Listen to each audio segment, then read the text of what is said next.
રામનવમીના પર્વને લઈને Tharad police station ખાતે શાંતિ સમિતિની મહત્વપૂર્ણ બેઠક યોજાઈ હતી। આવતીકાલે થરાદમાં નીકળનારી રામનવમીની ભવ્ય શોભાયાત્રાને ધ્યાનમાં રાખીને પોલીસ તંત્ર દ્વારા પૂર્વ તૈયારીઓ હાથ ધરવામાં આવી છે। મળતી માહિતી મુજબ થરાદના પીઆઈ એટી પટેલના અધ્યક્ષસ્થાને યોજાયેલી આ બેઠકમાં શ્રી રામ સેવા સમિતિના સભ્યો, વેપારીઓ તેમજ શહેરના આગેવાનો હાજર રહ્યા હતા। બેઠકમાં શોભાયાત્રા શાંતિપૂર્ણ માહોલમાં પસાર થાય અને સમગ્ર શહેરમાં કાયદો અને વ્યવસ્થા જળવાઈ રહે તે માટે ચર્ચાઓ કરવામાં આવી હતી। આવતીકાલે બપોરે 2 વાગે થરાદના રામજી મંદિર ખાતે શ્રી રામ ભગવાનની મહાઆરતીનું આયોજન કરવામાં આવ્યું છે અને ત્યારબાદ રામનવમીની ભવ્ય શોભાયાત્રા શહેરના મુખ્ય માર્ગો પરથી પસાર થવાની છે।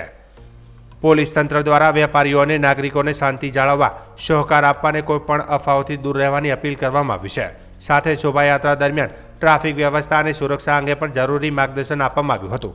આ બેઠકમાં શ્રી રામ સેવા સમિતિના પ્રમુખ જગદીશસિંહ રાજપૂત સહિતના અગ્રણીઓ અને વેપારીઓ હાજર રહ્યા હતા। રામનવમીના પર્વને લઈને થરાદ શહેરમાં ધાર્મિક ઉત્સાહનો માહોલ જોવા મળી રહ્યો છે અને શોભાયાત્રાને સફળ બનાવવા માટે તંત્ર અને સમાજ બંને સજ્જ બન્યા છે।